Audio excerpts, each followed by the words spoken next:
Welcome to this cell bio lecture series, and today we are starting with plasma membrane. Today we will talk about the structure and composition of lipids. Beginning with the plasma membrane, the fundamental unit of plasma membrane, as you all know, is this phospholipid. And these phospholipids are attached or stacked over each other, in which hydrophobic tails are arranged toward each other. So this is phospholipid bilayer. The phospholipid is composed of two main components. First is this polar head and these non-polar fatty acyl or fatty acid chains. The polar head consists of the base molecule of glycerol or sphingosine or some other kind of molecule which is attached with this phosphate, and some kind of polar group or some kind of secondary group attacks this phosphate and makes this phospholipid. All right, so this is the main structure of fundamental component of lipid bilayer. Moving on, what are the functions of membranes, or specifically what is the function of plasma membrane? The main function of plasma membrane is associated with transportation or permeability. The plasma membrane is the one which allows the molecules to enter or leave the cell, and it does so by selective permeability. It does so by selective permeability. There are two main terms. First is semi-permeability and other is selective permeability. Let's see the difference between these two terms. So the semi or semi-permeability. By semi-permeability we mean that the lipid bilayer is allowing solvent to pass through but restricting solute. So if the membrane is permeable for solvent like water but impermeable or blocking the entry or exit of solute, this condition is known as semi-permeable or semi-permeability. In case of selective permeability, there are some selective proteins. These selective proteins allow the transport of solute and some kind of solvents.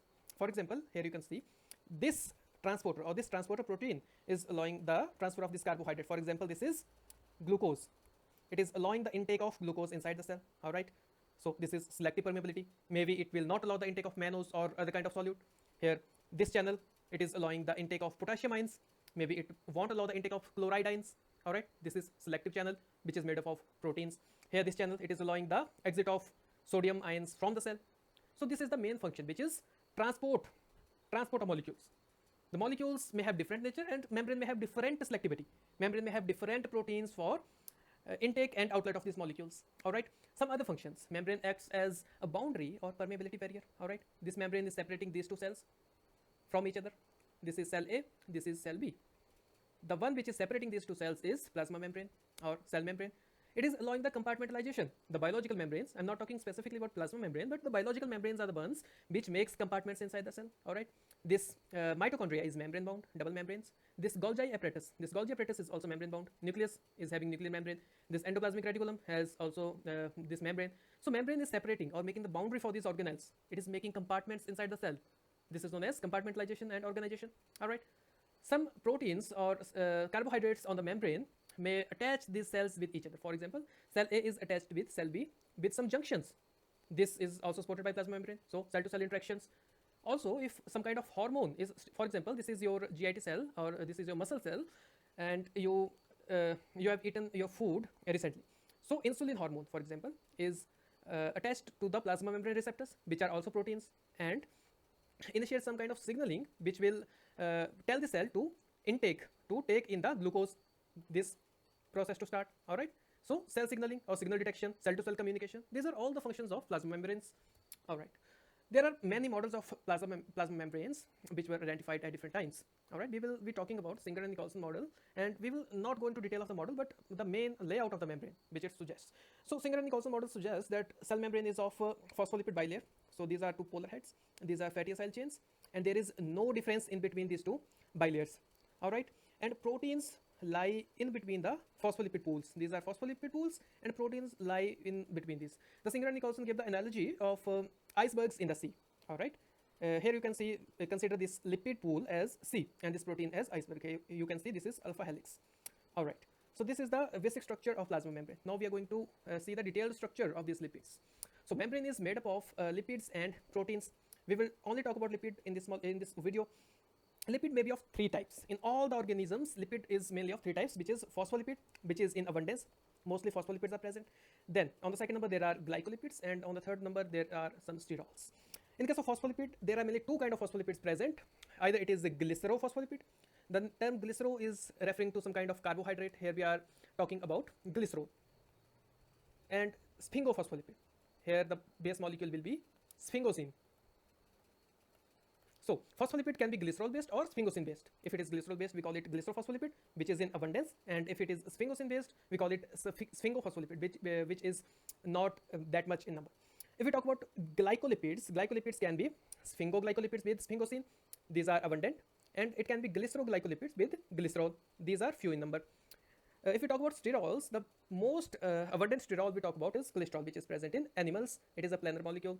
Similar kind of sterol molecules are present in fungi, which are ergosterol. Similar kind of phytosterols are present in plants, which comprises of camptosterol, cytosterol, and stigmasterol. So this is the basic layout of types of lipids that are present in plasma membrane. Now we are going into details of chemical structures of these phospholipids. In case of phospholipids, what did we say? We said that glycerophospholipids are in abundance. So let's talk about the structure of glycerophospholipids. So glycerophospholipids has base molecule of glycerol, and on position number 3, the phosphate is present through phosphoester bond. In position number 1 and 2, these fatty acyl chains will attack and make ester bonds. All right. And some kind of external molecule or some kind of secondary molecule will attack this oxygen of phosphate bond of phospholipid, and this molecule may be some kind of alcohol. This molecule may be present, may be absent, but this molecule alone will decide the name, the identity of this glycerophospholipid. So what is the nature of fatty acyl chains? These are two fatty acyl chains present in this glycerophospholipid. What is the nature of these two fatty acyl chains? These fatty acyl chains may be even numbered or odd numbered. These may be saturated. By saturated we mean single bond. And why is it single bond? Because carbon is acquired or saturated or fully acquired. That's what saturation means. If it is having some kind of free valency, then there might be some kind of double bond, and this will not be present here, which is unsaturation. So the fatty acyl chains may be saturated, they may be unsaturated. If they are unsaturated, there will only be double bonds. Triple bonds are not present in biological phospholipids. It can be monounsaturated, meaning only one double bond. It may be polyunsaturated, means more than one double bond. If there are more than one double bond, these are unconjugated. In case of conjugation, the bonds are like this, alternative fashion of double bonds. All right, the double bonds are alternatively placed in case of conjugation. In case of unconjugation, for example, this is the chain. One double bond is present here, another double bond may be present here. So unconjugated state is present, and the configuration it shows is mostly cis configuration. These are some points to be remembered. If you can, it will be better and easy to understand the further concepts. All right, moving on. Second, which is few in number in phospholipids, is sphingophospholipid. The difference is the main molecule is not glycerol, rather than it is a backbone of this sphingosine. We have sphingosine backbone, and positioning of atoms is different. In case of glycerophospholipids, this phosphate group was present on this third carbon. In case of sphingophospholipid, the phosphate group is present on first carbon. Third carbon is already occupied by the sphingosine chain. That is why the fatty acyl chain can only be placed on the second carbon. All right, and if we talk about only this structure, which is present in this yellow shade, which is sphingosine backbone and this fatty acyl chain, this is known as ceramide. Just like glycerophospholipid, the secondary attacking structure, some kind of alcohol, it decides the identity of this whole molecule.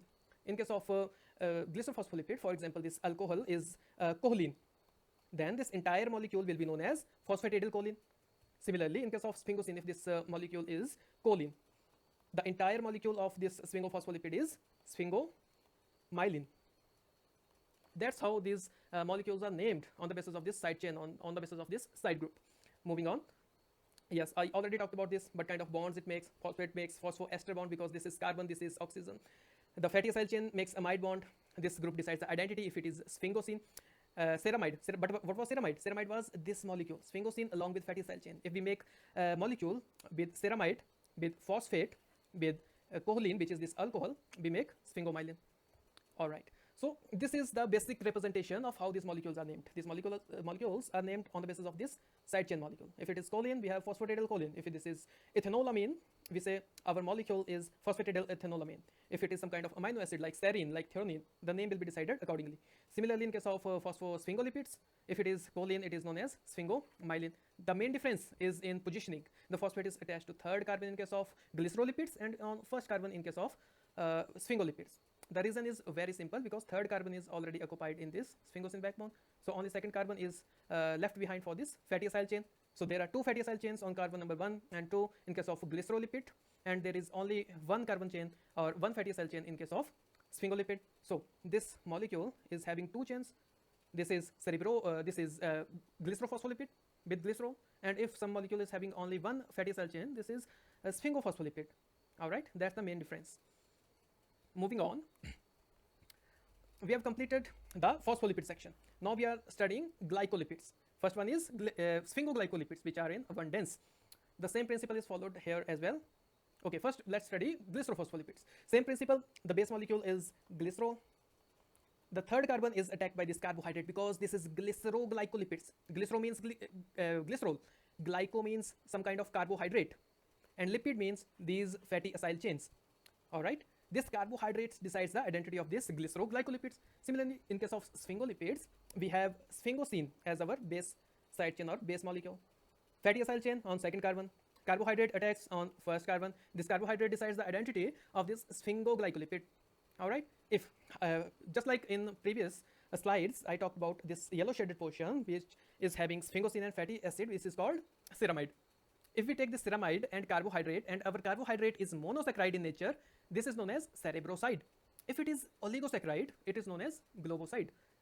And if the oligosaccharide is with sialic acid, which is N-acetyl neuramic acid, NANA, it is known as ganglioside. And if it lacks sialic acid, it is known as simple globoside. So globoside can be simple globoside, which does not have NANA, or it can have sialic acid NANA, and it is called ganglioside. All right. And the number of sialic acid residues and their positioning, if it is one sialic acid residue, it is GM. If it is two sialic acid residues, it is GD. And if it is three residues, it is GT. The number of residues decides the terminology GM, GD, or GT. The positioning of these residues decides the subsets like GM1, GM2, GM3. All right. So this was some basic biochemistry behind the structure of phospholipids and glycolipids. Here you can see the nature of this galactose decides the nomenclature of this molecule like MGDG and DGDG. Similarly, for glycosphingolipids, nature of this galactose is deciding whether it is monosaccharide or this is oligosaccharide, decides it is either cerebroside, either it is globoside without sialic acid, or ganglioside with sialic acid. All right, this was the basic biochemistry behind the structural composition of plasma membrane. Now we are studying how these molecules decide the charge on this molecule, on the phospholipid molecule. If the phosphate lacks any kind of external group, phosphate is having two oxygens exposed, which means negative 2 charge. If ethanolamine, which is ethane and amine group, amine gives positive 1, phosphate gives negative 1. So net charge of phosphatidyl ethanolamine is 0. Next is phosphatidyl choline. The choline group gives 1 positive charge on this nitrogen. Phosphate is 1 negative charge. Net charge is again 0. We can say ethanolamine and choline are neutral phospholipids. This phosphatidic acid is negative phospholipid. Let's talk about phosphatidyl serine. Here amino acid serine is attached. Now serine has 1 positive charge and 1 negative charge here, which making it 0 or neutral. Phosphate is having usual negative charge, so net charge will be negative 1. So phosphatidyl serine is a negative phospholipid. In case of phosphatidyl ethanolamine, in case of phosphatidyl inositol, the inositol group shares no charge. The phosphate group is as usual negative 1. Again, phosphatidyl inositol is negatively charged. What about this sphingomyelin? In case of sphingomyelin, nitrogen is having +1 charge. This phosphate is having -1 charge. Net charge is 0, which is neutral.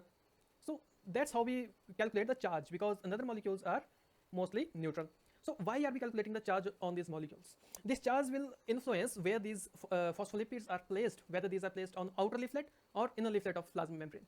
And there are certain conditions like apoptosis, where this normal state is flipped, or we can see some different kind of markers in such conditions of apoptosis.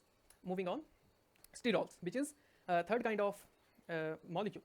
Sterols are planar molecules. It may be cholesterol. We already talked about these molecules in previous slides. Fatty acid, the nature of fatty acid we already talked about. Moving on, the membrane components may differ in different organisms. It may differ in same type of cells in different organisms, or within different cells in same organisms, and even in same cell of an organism. In organelles, these contents may differ highly. But from this table, what you need to know is, in case of human cells or human erythrocytes, for example, lipid to protein ratio is 1:1, or for example 50% is lipid composition and 50% is protein composition. So what is the composition of cholesterol? Cholesterol is present approximately, you can say 2 to 8%. Here you can see some different kind of cells. If it is axons myelin sheath, which is made up of fat, so protein will be very less. Only 18% is protein, 79% is lipid. You can see yourself a different composition of nuclear envelope, of ER membranes, of Golgi apparatus, mitochondrial membranes. Here you can see in case of mitochondrial inner membrane, where electron transport chain complexes are present, a protein is highly abundance because of these ETC components 78% and lipid is very less 22%. Okay, so membrane components differs. It differs within same organism, it differs among different organisms. Let's talk about lipid variability. Again, the same principle applies. For example, cholesterol, if it is a liver cell, this is 17% of cholesterol. All right, myelin, mitochondria, you can study this data by yourself. Okay, as we calculated charges on various phospholipids, if this is a lipid bilayer, there are two layers. One layer is facing your cytoplasm, this is nucleus, this is cytoplasm, this is exoplasm, which is outside of cell. This is out, this is in. This is your lipid bilayer. Okay, so which phospholipids are present in exoplasmic phase and which lipids are present in cytoplasmic phase? This is also known as outer leaflet, and cytoplasmic phase is also known as inner leaflet. So which phospholipids are present in outer leaflet and which phospholipids are present in inner leaflet? This is decided on the basis of charge. All right, mostly the negatively charged phospholipids are present inside of cell, negatively charged, and mostly the neutral phospholipids are present in outer leaflet. Here we are talking about sphingomyelin. What was the charge on sphingomyelin? Sphingomyelin neutral, 0. So sphingomyelin is present in outer leaflet, below 0. This is inner leaflet and this is outer leaflet, out and in. Sphingomyelin is mostly present on outer leaflet. Phosphatidylcholine, neutral phospholipid, present in outer leaflet. Phosphatidylserine with negative charge, present mostly in inner leaflet. I'm not saying that this is present only in inner leaflet, but this is mostly present in inner leaflet. Similarly, we have phosphatidylethanolamine, which is present in inner leaflet. We have phosphatidylinositol, which is present in inner leaflet more as compared to outer leaflet, as you can see. We have cholesterol, which is present almost equally, 50-50% on inner and outer leaflet. All right. Here there is another molecule which is only present in outer leaflet and absent in inner. All right. So these charges decide where these phospholipids will be positioned. In case of conditions like apoptosis, this phosphatidylserine and phosphatidylethanolamine flips over. Means in case of an apoptotic cell, phosphatidylserine and phosphatidylethanolamine shifts to outer leaflet, which is eat me signal.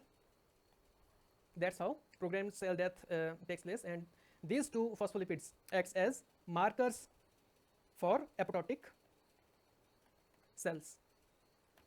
All right.